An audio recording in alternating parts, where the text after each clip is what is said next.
Good morning, grade 11s. This morning we are going to go on with general solutions, but we are going to investigate general solutions where we divide by the cosinus function to get the identity of tangent. Ons gaan vandag weer kyk na algemene oplossings graad 11 waar ons deel met cos om ons bekende identiteit dan te kry. Let's go and investigate. Remember that you can, when you do general solutions, you can only get a reference angle when your equations is ready, meaning it must be in the form trig function angle equals ratio. Ek kan slegs 'n verwysingshoek kry as my uitdrukking lyk as volg. 'n trig funksie, dit beteken sin, kos of tan, hoek gelyk aan 'n verhouding. Now, if you look at this thing, it's not in that form.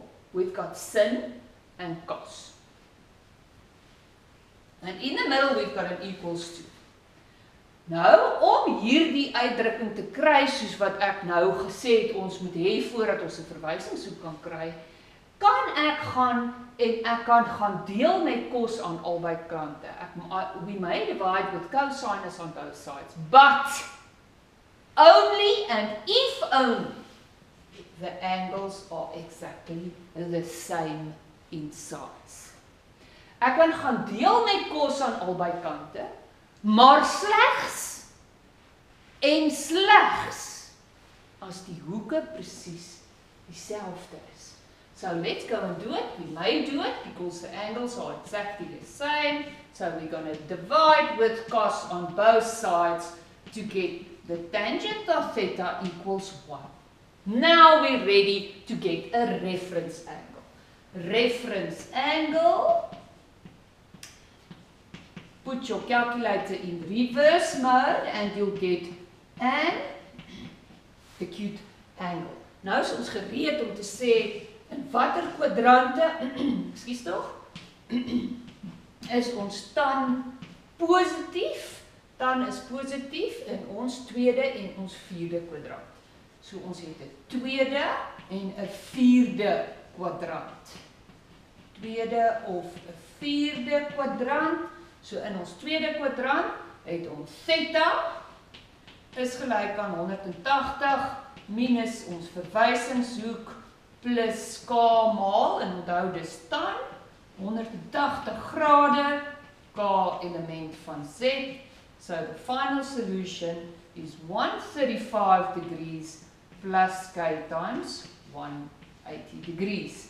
In this quadrant, theta equals 360 minus 45, our reference angle, plus k times 180, remember it's tangent, k element of z, and that gives us 315 degrees plus k times 180. And we've done our general solution.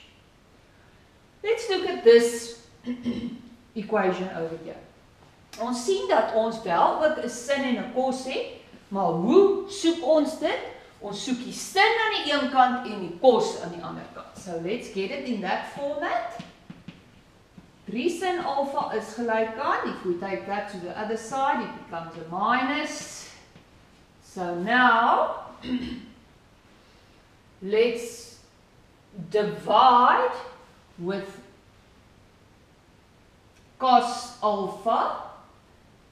Let's divide with 3 cos alpha. Or maybe it's easier if you simply just take the 3 to the other side of the equals to by now dividing it on that side, and then after that dividing with the cos of alpha to get the tangent. So now it's the tangent of alpha because the angles are exactly the same. You can divide with cos en dit gee vir ons minus 4 op 3. Now we're ready to get a reference angle. Kan my verwysingshoek gaan kry en onthou as ek my verwysingshoek gaan intik, sit ek nie die minus in nie, so ek sit my sakrekenaar 'n tree-rad, put in only the value, because the minus just indicates the quadrants. So ons gaan en ons kry ons verwysingshoek, die verwysingshoek van 4 op 3 is gelyk aan, just quickly check this out, it's equal to